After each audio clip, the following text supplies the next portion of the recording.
प्यारे बच्चों, मेरा नाम है सुखविंदर कौर, पंजाबी मिस्ट्रेस ਅਤੇ पंजाबी रिसोर्स परसन पटियाले ਤੋਂ। ਬੱਚਿਓ, ਅੱਜ ਮੈਂ ਤੁਹਾਨੂੰ ਸੰਤ ਸਿੰਘ ਸੇਖੋਂ ਜੀ ਦਾ ਪਾਠ ਪੇਮੀ ਦੇ ਨਿਆਣੇ ਸੁਣਾਵਾਂਗੀ। ਬੱਚਿਓ, ਬਹੁਤ ਸੁੰਦਰ ਪਾਠ ਹੈ, ਬਹੁਤ ਸੁੰਦਰ ਕਹਾਣੀ ਹੈ ਇਹ। ਤੇ ਇਸ ਕਹਾਣੀ ਦਾ ਨਿਚੋੜ ਇਹ ਹੈ ਕਿ ਕਦੀ ਵੀ ਮੁਸੀਬਤਾਂ ਨੇ ਇੰਨੀਆਂ ਵੱਡੀਆਂ ਨਹੀਂ ਹੁੰਦੀਆਂ ਕਿ ਆਪਣੇ ਹੌਸਲੇ ਨੂੰ ਹਰਾ ਦੇਣ।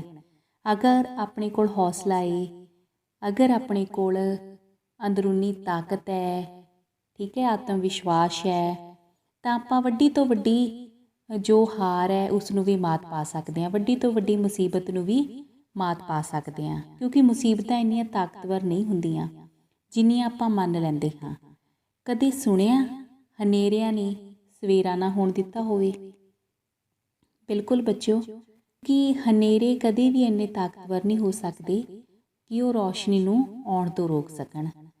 ਸੋ ਇਹੀ ਕਹਾਣੀ ਹੈ ਇਹ ਦੋ ਨਿੱਕੇ ਬੱਚਿਆਂ ਦੀ।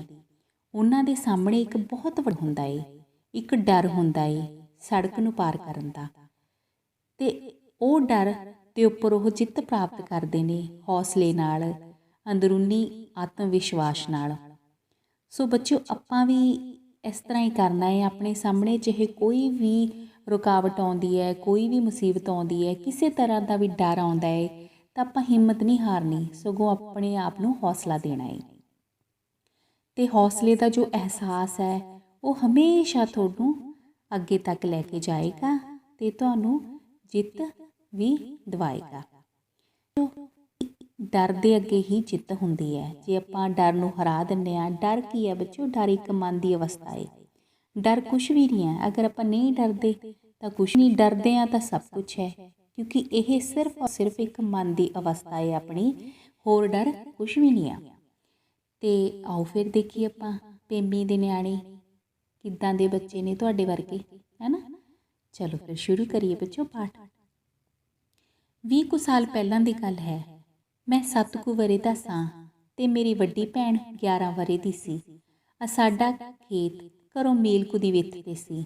ਅੱਧ ਵਿਚਕਾਰੋਂ ਇੱਕ ਜਰਨੈਲੀ ਸੜਕ ਲੰਘਦੀ ਸੀ, ਜਿਸ ਵਿੱਚੋਂ ਜੰਗਲੀਆਂ, ਪਠਾਣਾਂ, ਰਾਸ਼ੀਆਂ ਤੇ ਹੋਰ ਪਰਦੇਸੀਆਂ ਦਾ ਕਾਫੀ ਲਾਂਘਾ ਸੀ। ਅਸੀਂ ਸਭ ਅਣਜਾਣੇ, ਜਿਨ੍ਹਾਂ ਨੂੰ ਰਾਸ਼ੀਆਂ ਤੋਂ ਘਰ ਬੈਠਿਆਂ ਵੀ ਡਰ ਆਉਂਦਾ ਸੀ।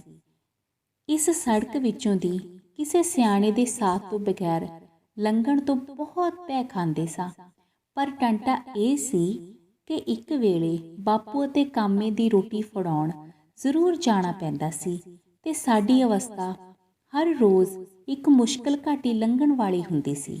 ਅਸੀਂ ਆਮ ਤੌਰ 'ਤੇ ਘਰੋਂ ਹੌਸਲਾ ਕਰਕੇ ਇਕੱਲੇ ਹੀ ਤੁਰ ਪੈਂਦੇ, ਪਰ ਜਦ ਸੜਕ 3 ਕੁ ਘੁਮਾਉਂ ਦੀ ਵਿੱਥ 'ਤੇ ਰਹਿ ਜਾਂਦੀ ਤਾਂ ਨਹਿਰ ਦਾ ਸੂਆ ਟੱਪਣ ਲੱਗੇ ਪਠੋਰਿਆਂ ਵਾਂਗੂਰ ਖਲੋ ਕੇ ਆਸੇ-ਪਾਸੇ ਤੱਕਣ ਲੱਗ ਜਾਂਦੇ, ਤਾਂ ਜੋ ਕਿਸੇ ਪਿੰਡੋਂ ਆਉਂਦੇ ਜਾਂਦੇ ਸਿਆਣੇ ਦੀ ਸ਼ਰਨ ਲੈ ਕੇ ਭੈ ਸਾਗਰ ਨੂੰ ਤਰਨ ਜੋਗੇ ਹੋ ਜਾਈਏ। ਸਾਨੂੰ ਧਾਰਮਿਕ ਸਿੱਖਿਆ ਵੀ ਕੁਝ ਇਸ ਕਿਸਮ ਦੇ ਮਿਲ ਰਹੀ ਸੀ ਕਿ ਅਜਿਹੇ ਡਰ ਸਾਡੇ ਸੁਭਾਵਾਂ ਦਾ ਹਿੱਸਾ ਬਣ ਗਏ ਸਨ। ਹਰ ਰੋਜ਼ ਸ਼ਾਮ ਨੂੰ ਅਸੀਂ ਘਰ ਸਿਆਣਿਆਂ ਕੋਲੋਂ ਨਰਕ ਸੁਰਗ ਦੀਆਂ ਕਹਾਣੀਆਂ ਸੁਣਦੇ। ਸੁਰਗ ਤਾਂ ਸਾਨੂੰ ਖੇਡ ਤੋਂ ਬਾਹਰ ਕਿਤੇ ਘੱਟ ਹੀ ਪ੍ਰਾਪਤ ਹੁੰਦਾ, ਪਰ ਨਰਕ ਦੇ ਹਰ ਥਾਂ ਖੁੱਲ੍ਹੇ ਗੱਫੇ ਮਿਲਦੇ। ਸਭ ਤੋਂ ਵੱਡਾ ਨਰਕ ਮਦਰਸਾ ਸੀ, ਤੇ ਜੇ ਉਸ ਤੋਂ ਕਿਸੇ ਦਿਨ ਛੁੱਟ ਜਾਂਦੇ ਤਾਂ ਖੇਤ ਰੋਟੀ ਦੇਣ ਜਾਣ ਦਾ ਨਰਕ ਪੇਸ਼ ਆ ਜਾਂਦਾ। ਗੱਲ ਕੀ, ਸਾਡੇ ਅਣਜਾਣੇ ਰਾਹ ਦੇ ਹਰ ਇੱਕ ਮੋੜ 'ਤੇ ਨਰਕ ਜਾਣੂ ਘਾਤ ਲਈ ਖਲੋਤਾ ਹੁੰਦਾ। ਖਬਰੇ ਇਸ ਸੜਕ ਦਾ ਭੈ ਸਾਗਰ ਲੰਘਣ ਕਰਕੇ ਸਾਨੂੰ ਖੇਤ ਜਾਣਾ ਨਰਕ ਲੱਗਦਾ ਸੀ, ਜਾਂ ਖੇਤ ਰੋਟੀ ਲੈ ਜਾਣ ਲੱਗੇ ਇਸ ਸੜਕ ਨੂੰ ਲੰਘਣਾ ਪੈਣ ਕਰਕੇ ਇਹ ਸਾਨੂੰ ਭੈ ਸਾਗਰ ਦਿਖਾਈ ਦਿੰਦਾ ਸੀ। ਮੈਂ ਇਸ ਦੀ ਬਾਬਤ ਯਕੀਨ ਨਾਲ ਕੁਝ ਨਹੀਂ ਸੀ ਕਹਿ ਸਕਦਾ। ਇਹ ਮੈਨੂੰ ਪਤਾ ਹੈ ਕਿ ਖੇਤ ਸੁਰਗ ਸੀ ਤੇ ਰੋਟੀ ਲੈ ਕੇ ਜਾਣ ਦੀ ਖੇਚਲ ਨਰਕ, ਅਤੇ ਉਹ ਜਰਨੈਲੀ ਸੜਕ ਵਿਚਕਾਰਲਾ ਭੈ ਸਾਗਰ। ਬੱਚੇ, ਹੁਣ ਤੱਕ ਆਪਾਂ ਪੜ੍ਹਿਆ ਕਿ ਬੱਚਿਆਂ ਨੂੰ ਡਰ ਲੱਗਦਾ ਸੀ। ਕਿਹੜੀ ਗੱਲ ਭੈ ਸਾਗਰ ਲੱਗਦੀ ਸੀ? ਕਿ ਉਹਨਾਂ ਨੂੰ ਖੇਤ ਰੋਟੀ ਲੈ ਕੇ ਜਾਣੀ ਪੈਂਦੀ ਸੀ। ਖੇਤ ਉਹਨਾਂ ਨੂੰ ਬਹੁਤ ਚੰਗਾ ਲੱਗਦਾ ਸੀ, ਠੀਕ ਹੈ ਨਾ। ਉੱਥੇ ਉਹ ਬਹੁਤ ਖੁਸ਼ ਹੁੰਦੇ ਸਨ। ਪਰ ਜਦੋਂ ਉਹ ਰੋਟੀ ਲੈ ਕੇ ਜਾਂਦੇ ਸਨ, ਜੋ ਸੜਕ ਉਹਨਾਂ ਨੇ ਪਾਰ ਕਰਨੀ ਹੁੰਦੀ ਸੀ ਨਾ, ਉੱਥੇ ਉਹਨਾਂ ਨੂੰ ਬੜਾ ਡਰ ਲੱਗਦਾ ਸੀ। ਖੇਡਣਾ ਉਹਨਾਂ ਨੂੰ ਵਧੀਆ ਲੱਗਦਾ ਸੀ, ਠੀਕ ਹੈ ਨਾ, ਪਰ ਇਹ ਸੜਕ ਪਾਰ ਕਰਨੀ ਉਹਨਾਂ ਨੂੰ ਬਹੁਤ ਔਖੀ ਲੱਗਦੀ ਸੀ। ਇੱਕ ਡਰ ਲੱਗਦਾ ਸੀ, ਭੈ ਸਾਗਰ ਮਤਲਬ ਬਹੁਤ ਵੱਡਾ ਡਰ ਸੀ ਉਹ। ਸਿਆਲ ਦੇ ਦਿਨ ਸਨ। ਅਸੀਂ ਦੋਵੇਂ ਭੈਣ ਭਰਾ ਦੁਪਹਿਰ ਦੀ ਰੋਟੀ ਲੈ ਕੇ ਖੇਤ ਨੂੰ ਚੱਲ ਪਏ। ਨਿੱਘੀ ਨਿੱਘੀ ਧੁੱਪ ਪੈ ਰਹੀ ਸੀ ਤੇ ਅਸੀਂ ਟੁਰੇ ਜਾਂਦੇ ਵੀ ਜਾਣੋ ਸਿਆਲ ਦੀ ਧੁੱਪ ਵਿੱਚ ਨੀਂਦ ਦਾ ਨਿੱਘ ਲੈ ਰਹੇ ਸਾਂ, ਪਰ ਦਿਲ ਵਿੱਚ ਸੜਕ ਲੰਘਣ ਦਾ ਡਰ ਚੂਹੇ ਵਾਂਗ ਕੁਤਰ ਰਿਹਾ ਸੀ। ਬੱਚਿਓ, ਦੇਖਿਆ ਕਿ ਸਿਆਲ ਦੇ ਦਿਨ ਉਹਨਾਂ ਬੱਚਿਆਂ ਨੂੰ ਬੜੇ ਚੰਗੇ ਲੱਗ ਰਹੇ ਸਨ, ਪਰ ਉਹ ਖੇਤ ਰੋਟੀ ਲਿਜਾ ਰਹੇ ਸਨ। ਇਹ ਡਰ ਉਹਨਾਂ ਨੂੰ ਬੜਾ ਭੈੜਾ ਲੱਗ ਰਿਹਾ ਸੀ। ਤੇ ਫਿਰ ਅੱਗੇ ਦੇਖਦੇ ਹਾਂ ਕਿ ਕੀ ਹੁੰਦਾ ਬੱਚਿਆਂ ਨਾਲ। ਅਸੀਂ ਡਰ ਨੂੰ ਦਬਾਉਣ ਦਾ ਇੱਕ ਆਮ ਤਰੀਕਾ ਵਰਤਣਾ ਚਾਹਿਆ। ਭੈਣ ਮੈਨੂੰ ਇੱਕ ਕਹਾਣੀ ਸੁਣਾਉਣ ਲੱਗ ਪਈ। ਇੱਕ ਸੀ ਰਾਜਾ, ਉਹਦੀ ਰਾਣੀ ਮਰ ਗਈ। ਮਰਨ ਲੱਗੀ ਰਾਣੀ ਨੇ ਰਾਜੇ ਨੂੰ ਕਿਹਾ, ਤੂੰ ਮੈਨੂੰ ਇੱਕ ਕਰਾਰ ਦੇ। ਰਾਜੇ ਨੇ ਪੁੱਛਿਆ, ਕੀ? ਸੋ ਬੱਚਿਓ, ਪਹਿਲਾਂ ਨਾ ਸਾਰੇ ਬੱਚੇ ਕਹਾਣੀਆਂ ਬਹੁਤ ਸੁਣਦੇ ਸਨ ਬਜ਼ੁਰਗਾਂ ਕੋਲੋਂ। ਉਹਨਾਂ ਨੂੰ ਬੜਾ ਚੰਗਾ ਲੱਗਦਾ ਸੀ ਕਹਾਣੀਆਂ ਸੁਣਨਾ, ਅਤੇ ਇਹ ਕਹਾਣੀਆਂ ਸੁਣ ਕੇ ਬੜਾ ਆਨੰਦ ਆਉਂਦਾ ਸੀ।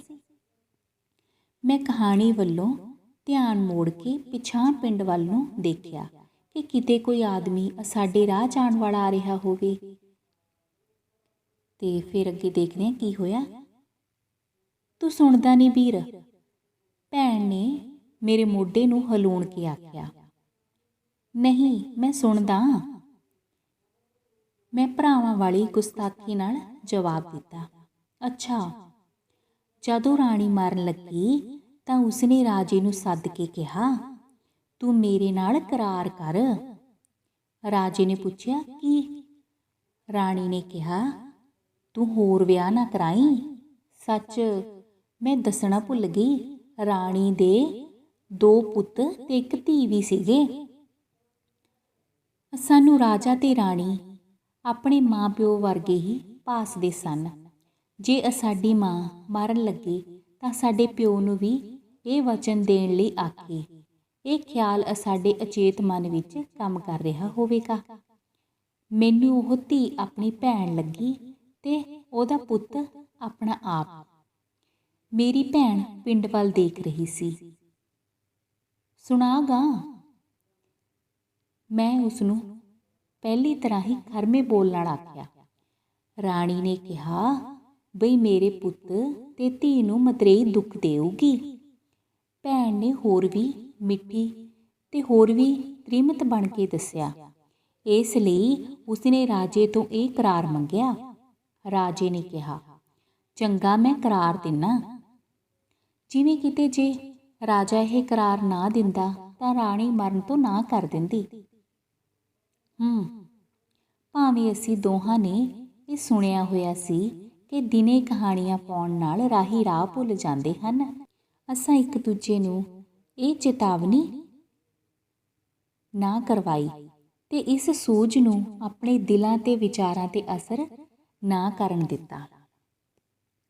ਸੋ ਬੱਚਿਓ, ਫਿਰ ਆਪਾਂ ਦੇਖਦੇ ਹਾਂ ਕਿ ਕਹਾਣੀਆਂ ਪਾਉਂਦੇ ਨੇ ਬੱਚੇ, ਕਿਉਂ ਪਾਉਂਦੇ ਨੇ। ਦੇਖੋ, ਉਹਨਾਂ ਕੋਲ ਜੋ ਹਥਿਆਰ ਸਨ, ਛੋਟੇ ਛੋਟੇ ਨਿੱਕੇ ਨਿੱਕੇ ਹਥਿਆਰ ਸਨ, ਆਪਣੇ ਧਿਆਨ ਨੂੰ ਦੂਜੇ ਪਾਸੇ ਲਗਾਉਣ ਦੀ ਬਹੁਤ ਕੋਸ਼ਿਸ਼ਾਂ ਕਰ ਰਹੇ ਸਨ ਉਹ, ਕਿ ਉਹਨਾਂ ਦਾ ਜੋ ਡਰ ਹੈ ਉਹਨਾਂ 'ਤੇ ਹਾਵੀ ਨਾ ਹੋਵੇ। ਇਸ ਕਰਕੇ ਉਹ ਹਰ ਕੋਸ਼ਿਸ਼ ਕਰ ਰਹੇ ਸਨ। ਸੋ ਇਹੀ ਇੱਕ ਕੋਸ਼ਿਸ਼ ਸੀਗੀ ਕਿ ਉਹ ਆਪਣੇ ਆਪ ਨੂੰ ਕਹਾਣੀਆਂ ਦੇ ਵਿੱਚ ਰੁੱਝੇ ਮਹਿਸੂਸ ਕਰਨ। ਅਤੇ ਅੱਗੇ ਆਪਾਂ ਕਹਾਣੀ ਦਾ ਵੀ ਦੇਖਦੇ ਹਾਂ ਕੀ ਅੰਤ ਹੋਇਆ, ਠੀਕ ਹੈ। ਫਿਰ ਅੱਗੇ ਉਹਨਾਂ ਨੇ ਦੂਸਰਾ ਹਥਿਆਰ ਕੀ ਵਰਤਿਆ। ਚਲੋ ਫਿਰ ਕਹਾਣੀ ਅੱਗੇ ਸੁਣਦੇ ਹਾਂ। ਪਰ ਰਾਜੇ ਨੇ ਝੱਟ ਹੀ ਦੂਜਾ ਵਿਆਹ ਕਰਵਾ ਲਿਆ। ਤਾਂ ਫਿਰ ਕੀ ਹੋਇਆ, ਰਾਜੇ ਨੇ ਵਿਆਹ ਕਰਵਾ ਲਿਆ। ਉਹਨਾਂ ਦੀ ਕਹਾਣੀ ਜੋ ਉੱਥੇ ਖਤਮ ਹੋ ਗਈ। ਫਿਰ ਅੱਗੇ ਦੇਖਦੇ ਹਾਂ ਆਪਾਂ। ਪਿਛਲੇ ਮੋੜ 'ਤੇ ਸਾਨੂੰ ਇੱਕ ਆਦਮੀ ਆਉਂਦਾ ਦਿਸਿਆ। ਅਸਾਂ ਸੁੱਖ ਦਾ ਸਾਹ ਭਰਿਆ ਤੇ ਉਸਨੂੰ ਨਾਲ ਰਲਾਉਣ ਲਈ ਖਲੋ ਗਏ। ਸਾਡੀ ਬਾਤ ਵੀ ਖਲੋ ਗਈ, ਪਰ ਉਹ ਆਦਮੀ ਕਿਸੇ ਹੋਰ ਪਾਸੇ ਜਾ ਰਿਹਾ ਸੀ ਤੇ ਸਾਡੇ ਵੱਲ ਨਾ ਮੁੜਿਆ। ਜਿਸ ਮੰਤਵ ਨੂੰ ਪੂਰਾ ਕਰਨ ਲਈ ਇਹ ਬਾਤ ਦਾ ਪਖੰਡ ਰਚਿਆ ਸੀ ਉਹ ਪੂਰਾ ਨਾ ਹੋ ਸਕਿਆ। ਸਾਡਾ ਖਿਆਲ ਸੀ ਕਿ ਬਾਤ ਦੇ ਰੁਝੇਵੇਂ ਵਿੱਚ ਅਸੀਂ ਅਚੇਤ ਹੀ ਸੜਕ ਪਾਰ ਹੋ ਜਾਵਾਂਗੇ, ਪਰ ਹੁਣ ਜਦ ਸੜਕ ਘਮਾਉਣ ਕੁ ਦੂਰ ਰਹਿ ਗਈ ਤਾਂ ਸਾਡੀ ਕਹਾਣੀ ਵੀ ਠਠੰਬਰ ਕੇ ਖਲੋ ਗਈ। ਅਸੀਂ ਦੋਵੇਂ ਸਹਿਮ ਕੇ ਖਲੋ ਗਏ। ਤੇ ਆਪਾਂ ਦੇਖਿਆ ਬੱਚੋ ਵੀ ਉਹ ਕੋਈ ਇਨਸਾਨ ਉੱਧਰੋਂ ਤੁਰਿਆ ਆਉਂਦਾ ਸੀ ਤਾਂ ਬੱਚਿਆਂ ਨੇ ਦੇਖਿਆ ਵੀ ਸ਼ਾਇਦ ਇਹ ਸਾਡੇ ਵੱਲ ਆ ਰਿਹਾ ਏ, ਠੀਕ ਹੈ ਨਾ, ਪਰ ਉਹ ਕਿਸੇ ਹੋਰ ਪਾਸੇ ਵੱਲ ਮੁੜ ਗਿਆ। ਉਹਨਾਂ ਬੱਚਿਆਂ ਨੇ ਇੱਕਦਮ ਤਾਂ ਹੌਸਲਾ ਕੀਤਾ ਸੀ ਕਹਾਣੀ ਦੇ ਵਿੱਚ ਧਿਆਨ ਲਾਉਣ ਦਾ, ਪਰ ਉਹ ਜਦੋਂ ਸੜਕ ਦੇ ਬਿਲਕੁਲ ਨੇੜੇ ਆ ਗਏ ਤਾਂ ਉਹ ਡਰ ਗਏ ਬਹੁਤ। ਉਹਨਾਂ ਦੀ ਕਹਾਣੀ ਉੱਥੇ ਖਤਮ ਹੋ ਗਈ। ਪਰ ਹਿੰਮਤੀ ਸੀ ਬੱਚੇ, ਉਹ ਹਿੰਮਤ ਨਹੀਂ ਸੀ ਹਾਰਦੇ। ਅੱਗੇ ਦੇਖਦੇ ਹਾਂ ਆਪਾਂ ਕੀ ਕੀਤਾ ਉਹਨਾਂ ਨੇ। 10-20 ਕਦਮ ਹੋਰ ਪੁੱਟੇ ਤਾਂ ਸਾਡਾ ਡਰ ਹੋਰ ਵੱਧ ਗਿਆ। ਸੜਕ ਵਿੱਚ ਇੱਕ ਪਾਸੇ ਇੱਕ ਕਾਲੇ ਸੂਫ ਦੀ ਵਾਸਕਟ ਤੇ ਪਠਾਣਾ ਵਾਲੀ ਖੁੱਲ੍ਹੀ ਸਲਵਾਰ ਵਾਲਾ ਆਦਮੀ ਲੰਮਾ ਪਿਆ ਸੀ। ਉਹ ਦੇਖ ਬੀਬੀ, ਰਾਸ਼ਾ ਪਿਆ। ਉਸ ਆਦਮੀ ਨੇ ਪਾਸਾ ਪਰਤਿਆ। ਇਹ ਤਾਂ ਹਿੱਲਦਾ ਜਾਗਦਾ। ਮੇਰੀ ਭੈਣ ਨੇ ਸਹਿਮ ਕੇ ਆਖਿਆ, ਹੁਣ ਕੀ ਕਰੀਏ? ਇਹ ਆਪਾਂ ਨੂੰ ਫੜ ਲਊ। ਹੋਰ ਕੀ, ਉਸਨੇ ਜਵਾਬ ਦਿੱਤਾ।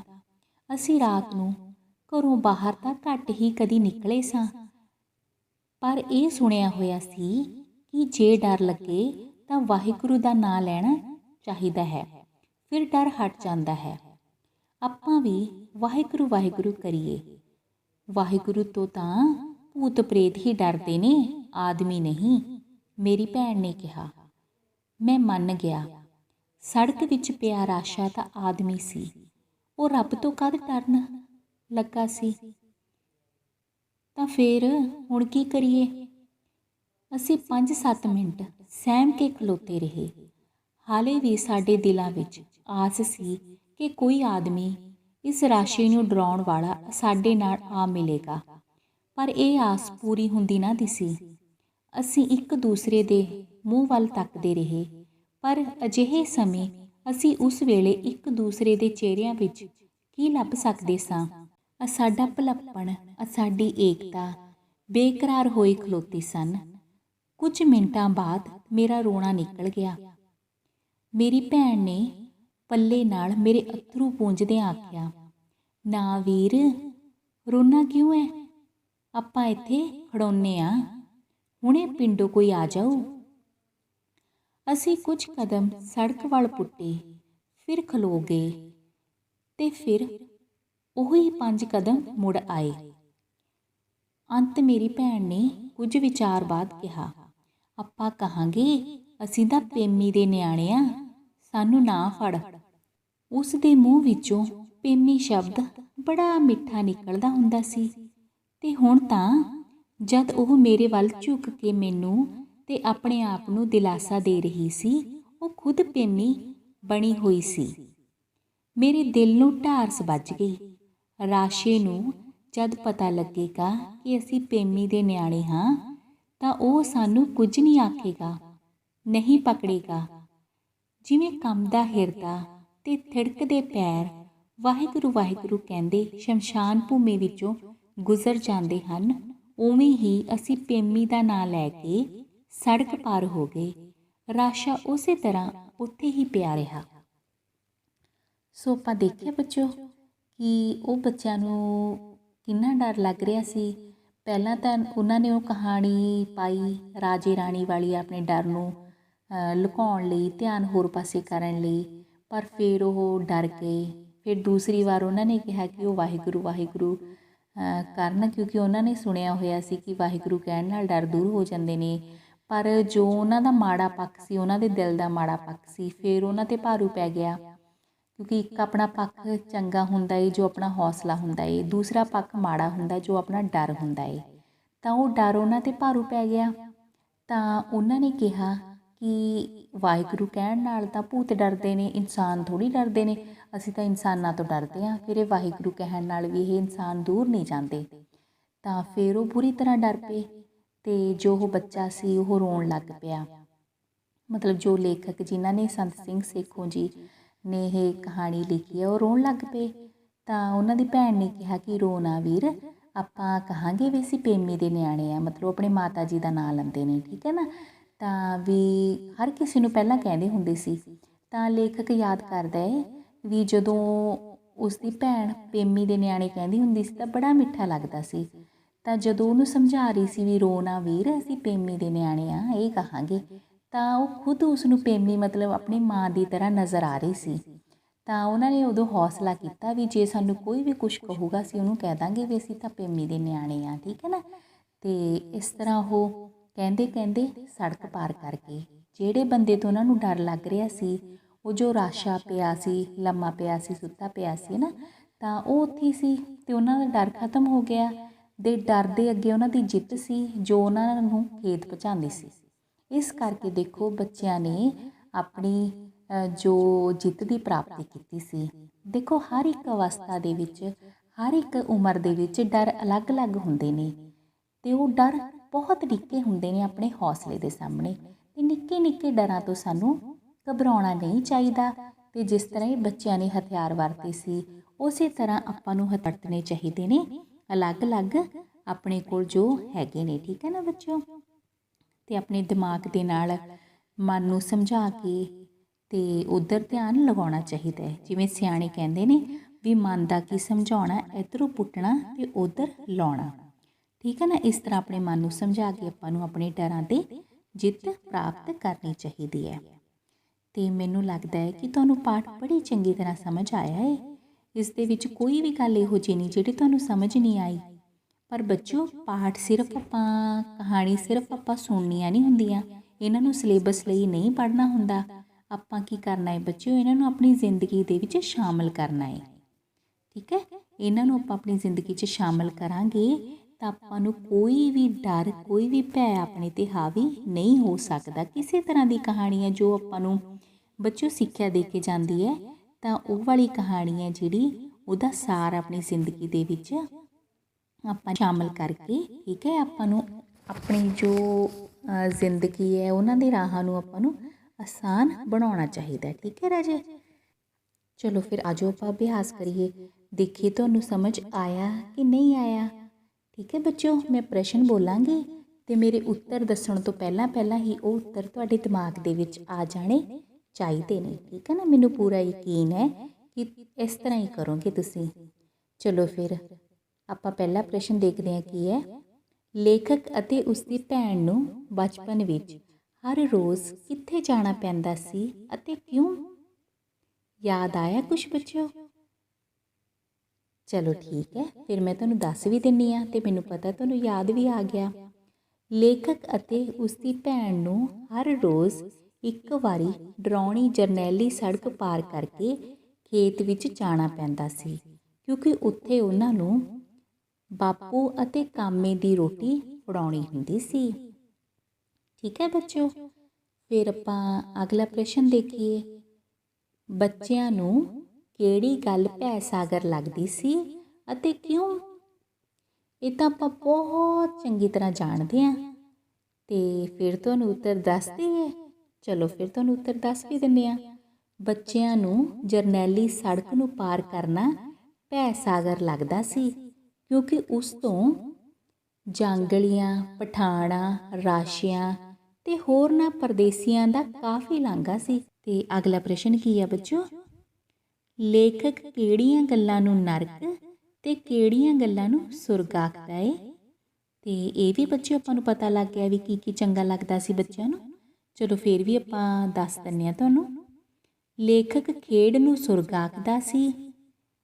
ਸਭ ਤੋਂ ਵੱਡਾ ਨਰਕ ਮਦਰਸਾ, ਜਿਸ ਨੂੰ ਆਪਾਂ ਸਕੂਲ ਵੀ ਕਹਿ ਦਿੰਦੇ ਹਾਂ ਬੱਚਿਓ, ਉਹ ਸੀ। ਭਾਵੇਂ ਖੇਤ ਉਹਨਾਂ ਲਈ ਸੁਰਗ ਸੀ, ਪਰ ਖੇਤ ਰੋਟੀ ਦੇਣ ਜਾਣ ਲਈ ਉਹਨਾਂ ਨੂੰ ਨਰਕ ਵਿੱਚੋਂ ਲੰਘਣਾ ਪੈਂਦਾ ਸੀ। ਹੁਣ ਦੇਖੋ ਸੁਰਗ ਕੀ ਕੀ ਸੀ? ਖੇਡਣਾ ਉਹਨਾਂ ਨੂੰ ਸੁਰਗ ਲੱਗਦਾ ਸੀ ਅਤੇ ਖੇਤ ਉਹਨਾਂ ਨੂੰ ਸੁਰਗ ਲੱਗਦੇ ਸੀ, ਠੀਕ ਹੈ ਨਾ ਬੱਚਿਓ। ਅਤੇ ਨਰਕ ਕੀ ਕੀ ਲੱਗਦਾ ਸੀ? ਮਦਰਸਾ ਮਤਲਬ ਸਕੂਲ ਉਹਨਾਂ ਨੂੰ ਨਰਕ ਲੱਗਦੇ ਸੀ। ਅਤੇ ਜਦੋਂ ਉਹ ਰੋਟੀ ਫੜਾਉਣ ਜਾਂਦੇ ਆ, ਜੋ ਰਸਤਾ ਆਉਂਦਾ ਸੀ, ਸੜਕ ਆਉਂਦੀ ਸੀ, ਉੱਥੇ ਪਰਦੇਸੀ ਆਉਂਦੇ ਸੀ ਅਤੇ ਉਹ ਉਹਨਾਂ ਨੂੰ ਸਭ ਕੁਝ ਕੀ ਲੱਗਦਾ ਸੀ? ਨਰਕ ਮਤਲਬ ਬੁਰਾ ਲੱਗਦਾ ਸੀ, ਠੀਕ ਹੈ। ਕਿਉਂਕਿ ਉਹ ਬੱਚੇ ਸਨ, ਜਿਵੇਂ ਆਪਣੇ ਘਰ ਦੇ ਵਿੱਚ ਆਪਾਂ ਗੱਲਾਂ ਸੁਣਦੇ ਹਾਂ ਠੀਕ ਹੈ। ਬੱਚੇ ਵੱਡਿਆਂ ਤੋਂ ਗੱਲਾਂ ਸੁਣਦੇ ਸਨ ਨਰਕ ਸੁਰਗ ਦੀਆਂ, ਇਹੀ ਡਰ ਉਹਨਾਂ ਦੇ ਦਿਮਾਗ ਦੇ ਉੱਪਰ ਬੈਠੇ ਹੋਏ ਸਨ। ਠੀਕ ਹੈ ਨਾ। ਅਗਲਾ ਪ੍ਰਸ਼ਨ ਕੀ ਹੈ ਬੱਚਿਓ, ਲੇਖਕ ਅਤੇ ਉਸਦੀ ਭੈਣ ਨੂੰ ਸੜਕ ਪਾਰ ਕਰਨ ਦੇ ਡਰ ਨੂੰ ਦਬਾਉਣ ਲਈ ਕਿਹੜਾ ਤਰੀਕਾ ਸੋਚਿਆ ਸੀ। ਮਤਲਬ ਲੇਖਕ ਅਤੇ ਉਸਦੀ ਭੈਣ ਨੇ ਕੀ ਤਰੀਕਾ ਸੋਚਿਆ ਸੀ ਬੱਚਿਓ, ਤੇ ਬੜੇ ਤਰੀਕੇ ਸੋਚੇ ਸੀ ਉਹਨਾਂ ਨੇ, ਆਪਾਂ ਦੱਸੇ ਸੀ ਤੁਹਾਨੂੰ, ਯਾਦ ਆ ਗਿਆ ਨਾ ਕੁਝ। ਚਲੋ ਆਪਾਂ ਫਿਰ ਦੱਸ ਦਿੰਦੇ ਹਾਂ ਤੁਹਾਨੂੰ। ਦੇਖੋ, ਸਭ ਤੋਂ ਪਹਿਲਾਂ ਲੇਖਕ ਅਤੇ ਉਸਦੀ ਭੈਣ ਨੇ ਸੜਕ ਪਾਰ ਕਰਨ ਦੇ ਡਰ ਨੂੰ ਦਬਾਉਣ ਲਈ ਕਹਾਣੀ ਸੁਣਾਉਣ ਅਤੇ ਫਿਰ ਵਾਹਿਗੁਰੂ ਦਾ ਨਾਂ ਲੈਣ ਦਾ ਤਰੀਕਾ ਸੋਚਿਆ, ਪਰ ਦੋਹਾਂ ਦਾ ਡਰ ਫਿਰ ਉਸੇ ਤਰ੍ਹਾਂ ਹੀ ਕਾਇਮ ਰਿਹਾ। ਫਿਰ ਅਗਲਾ ਪ੍ਰਸ਼ਨ ਆ ਗਿਆ ਬੱਚੋ, ਭੈਣ ਭਰਾ ਸੜਕ ਪਾਰ ਕਰਨ ਵਿੱਚ ਕਿਵੇਂ ਸਫਲ ਹੋਏ।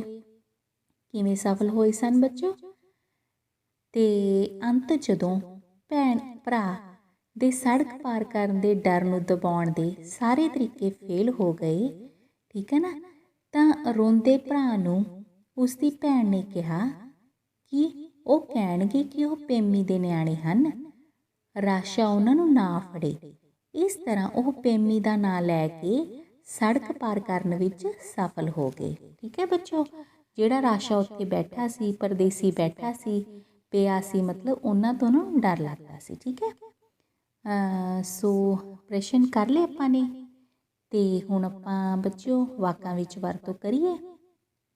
ਕੁਝ ਕੁ ਸ਼ਬਦ ਮੈਂ ਤੁਹਾਨੂੰ ਦੱਸਾਂਗੀ ਤੇ ਉਹਨਾਂ ਸ਼ਬਦਾਂ ਨੂੰ ਤੁਸੀਂ ਵਾਕਾਂ ਦੇ ਵਿੱਚ ਵਰਤਣਾ ਹੈ, ਤਾਂ ਜੋ ਬੱਚਿਓ ਤੁਹਾਡੇ ਸ਼ਬਦ ਭੰਡਾਰ ਵਿੱਚ ਵਾਧਾ ਹੋ ਸਕੇ ਅਤੇ ਤੁਸੀਂ ਆਪਣੀ ਨਿੱਕੀ ਜਿਹੀ ਗੱਲ ਨੂੰ ਵੀ ਪੂਰਾ ਵਿਸਥਾਰ ਪੂਰਵਕ ਦੱਸ ਸਕੋ। ਤਾਂ ਕਰਕੇ ਹੀ ਆਪਣਾ ਜੋ ਵਾਕ ਨੇ ਉਹ ਆਪਾਂ ਬਣਾਉਣੇ ਆ। ਠੀਕ ਹੈ ਨਾ। ਚਲੋ ਆਪਾਂ ਦੇਖਦੇ ਹਾਂ ਵੀ ਪਹਿਲਾ ਵਾਕ ਕਿਹੜਾ ਸੀ, ਮੁਸ਼ਕਲ ਘਾਟੀ। ਕੀ ਹੁੰਦੀ ਹੈ ਮੁਸ਼ਕਲ ਘਾਟੀ? ਔਖਾ ਕੰਮ। ਠੀਕ ਹੈ ਨਾ। ਤੇ ਇਸ ਨੂੰ ਵਾਕ ਦੇ ਵਿੱਚ ਆਪਾਂ ਆਪਣੇ ਅਨੁਸਾਰ ਬਣਾ ਸਕਦੇ ਹਾਂ, ਪਰ ਮੈਂ ਤੁਹਾਨੂੰ ਦੱਸ ਦਿੰਦੀ ਹਾਂ। ਠੀਕ ਹੈ ਨਾ, ਤੁਸੀਂ ਆਪਣੇ ਅਨੁਸਾਰ ਵੀ ਇਸ ਨੂੰ ਬਣਾ ਸਕਦੇ ਹੋ। ਭੈਣ ਭਰਾ ਨੂੰ ਡਰਾਉਣੀ ਜਰਨੈਲੀ ਸੜਕ ਨੂੰ ਪਾਰ ਕਰਨਾ ਇੱਕ ਮੁਸ਼ਕਲ ਘਾਟੀ ਪ੍ਰਤੀਤ ਹੁੰਦਾ ਸੀ। ਠੀਕ ਹੈ ਬੱਚੋ। ਫਿਰ ਅਗਲੇ ਜੋ ਇੱਕ ਸ਼ਬਦ ਹੈ ਉਸ ਵੱਲ ਰੁਖ ਕਰਦੇ ਹਾਂ ਆਪਾਂ, ਤੇ ਕਿਹੜਾ ਹੈ ਉਹ? ਸ਼ਰਨ। ਸ਼ਰਨ ਲੈਣਾ ਕੀ ਹੁੰਦਾ? ਕਿਸੇ ਤੋਂ ਆਸਰਾ ਲੈਣਾ। ਠੀਕ ਹੈ, ਆਸਰਾ। ਤੇ ਆਪਾਂ ਇਸ ਨੂੰ ਵਾਕ ਦੇ ਵਿੱਚ ਵਰਤਦੇ ਹਾਂ। ਗੁਰੂ ਘਰ ਵਿੱਚ ਹਰ ਇੱਕ ਨੂੰ ਸ਼ਰਨ ਮਿਲਦੀ ਹੈ। ਠੀਕ ਹੈ ਨਾ। ਤੇ ਤੁਸੀਂ ਆਪਣੇ ਅਨੁਸਾਰ ਵੀ ਵਾਕ ਬਣਾ ਸਕਦੇ ਹੋ। ਤੇ ਅੱਗੇ ਆ ਗਿਆ ਬੱਚਿਓ ਮੰਤਵ। ਮੰਤਵ ਹੁੰਦਾ ਉਦੇਸ਼। ਸ਼ਹੀਦਾਂ ਦੀਆਂ ਕੁਰਬਾਨੀਆਂ ਦਾ ਮੰਤਵ ਦੇਸ਼ ਆਜ਼ਾਦ ਕਰਵਾਉਣਾ ਸੀ। ਅੱਗੇ ਆ ਗਿਆ ਰੁਝੇਵੇਂ। ਰੁਝੇਵੇਂ ਮਤਲਬ ਕੰਮ। ਬੰਦਾ ਮੁੱਕ ਜਾਂਦਾ ਹੈ ਪਰ ਉਸਦੇ ਰੁਝੇਵੇਂ ਨਹੀਂ ਮੁੱਕਦੇ, ਜਾਂ ਆਪਾਂ ਇੰਝ ਕਹਿ ਸਕਦੇ ਹਾਂ ਕਿ ਮੇਰੇ ਮਾਤਾ ਜੀ ਨੂੰ ਘਰ ਬਹੁਤ ਰੁਝੇਵੇਂ ਰਹਿੰਦੇ ਹਨ। ਠੀਕ ਹੈ। ਤੇ ਅੱਗੇ ਆ ਗਿਆ ਗੁਸਤਾਖੀ। ਗੁਸਤਾਖੀ ਕਰਨਾ ਕੀ ਹੁੰਦਾ? ਸ਼ਰਾਰਤ ਕਰਨੀ। ਮੋਹਨ ਨੇ ਸਕੂਲ ਵਿੱਚ ਅਨੁਸ਼ਾਸਨ ਤੋੜਨ ਦੀ ਗੁਸਤਾਖੀ ਕੀਤੀ ਤਾਂ ਉਸ ਨੂੰ ਅਧਿਆਪਕ ਵੱਲੋਂ ਸਜ਼ਾ ਮਿਲੀ। ਠੀਕ ਹੈ, ਪਰ ਆਪਾਂ ਇਹੋ ਜਿਹੀ ਗੁਸਤਾਖੀ ਨਹੀਂ ਕਰਨੀ। ਆਪਾਂ ਚੰਗੇ ਬੱਚੇ ਆ ਨਾ, ਆਪਾਂ ਚੰਗੇ ਚੰਗੇ ਕੰਮ ਕਰਨੇ ਨੇ। ਤੇ ਅੱਗੇ ਆ ਗਿਆ ਦਿਲਾਸਾ। ਦਿਲਾਸਾ ਮਤਲਬ ਧੀਰਜ। ਹਾਰ ਚੁੱਕੇ ਵਿਅਕਤੀ ਨੂੰ ਵੀ ਦਿਲਾਸਾ ਮਿਲਣ ਤੇ ਮਿਹਨਤ ਕਰਨ ਦੀ ਪ੍ਰੇਰਨਾ ਮਿਲਦੀ ਹੈ। ਅੱਗੇ ਆ ਗਿਆ ਬੱਚੋ ਠਠੰਬਰ ਕੇ, ਡਰ ਕੇ। ਰਾਸ਼ੇ ਵਰਗਾ ਆਦਮੀ ਦੇਖ ਕੇ ਭੈਣ ਭਰਾ ਠਠੰਬਰ ਕੇ ਖਲੋ ਗਏ, ਡਰ ਗਏ ਮਤਲਬ। ਅੱਗੇ ਆ ਘਾਤ ਲਾਈ ਖਲੋਤਾ। ਹਮਲਾ ਕਰਨ ਲਈ ਓਹਲੇ ਵਿੱਚ ਬੈਠਣਾ, ਮਤਲਬ ਜਦੋਂ ਕੋਈ ਬੰਦਾ ਘਾਤ ਲਾਈ ਖਲੋਤਾ, ਪੂਰਾ ਮਤਲਬ ਮੌਕਾ ਦੇਖਦਾ ਹੋਵੇ, ਹੈ ਨਾ। ਤਾਂ ਆਪਾਂ ਦੇਖਦੇ ਹਾਂ ਵੀ ਕੋਈ ਵੀ ਬਣਾ ਸਕਦੇ ਆਪਾਂ ਆਪਣੇ ਅਨੁਸਾਰ, ਵੀ ਪੁਲਿਸ ਚੋਰ ਨੂੰ ਫੜਨ ਲਈ ਘਾਤ ਲਾਈ ਖਲੋਤੀ ਸੀ। ਠੀਕ ਹੈ, ਜਾਂ ਕੋਈ ਹੋਰ। ਜਦੋਂ ਮੈਂ ਪੜ੍ਹਿਆ ਹੋਣਾ ਕੁਝ ਸ਼ਬਦ ਤੁਹਾਨੂੰ ਇਹੋ ਜਿਹੇ ਲੱਗੇ ਹੋਣੇ ਵੀ ਔਖੇ ਔਖੇ ਜਿਹੇ, ਹੈ ਨਾ। ਤੇ ਚਲੋ ਫਿਰ ਆਪਾਂ ਉਹਨਾਂ ਦੇ ਅਰਥ ਕਰ ਲੈਂਦੇ ਹਾਂ ਬੱਚੋ। ਸਭ ਤੋਂ ਪਹਿਲਾਂ ਹੈ ਵੀਰ। ਵੀਰ ਕਿਸ ਨੂੰ ਕਿਹਾ ਸੀ? ਵੀਰ ਨੂੰ, ਭਰਾ ਨੂੰ। ਠੀਕ ਹੈ, ਉਪਬੋਲੀ ਦੇ ਵਿੱਚ ਕਿਹਾ ਸੀ ਬੱਚੋ। ਫਿਰ ਆ ਗਿਆ ਪਠੋਰੇ। ਪਠੋਰੇ ਕੀ ਹੁੰਦੇ ਨੇ?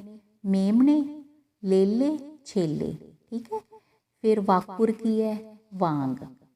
ਭੈ ਸਾਗਰ, ਭਵ ਸਾਗਰ, ਸੰਸਾਰ। मदरसा की हुंदा बच्चों? स्कूल, पाठशाला। करार, इकरार, कौल, प्रण, वचन। ये सारे तुसी समानार्थक शब्दां दे विच पढ़दे होवोगे। ठठंबर के, डौर पौर हो के, डर के। घुमाऊं को, घुमा को, अठ कनाल दी थां। सूफ, काले रंग दा कपड़ा। वास्कट, फतूही, कोटी जो बिना बाहां तो हुंदी है। भलप्पण, भलियाई, भलमानसी। ठीक है ना।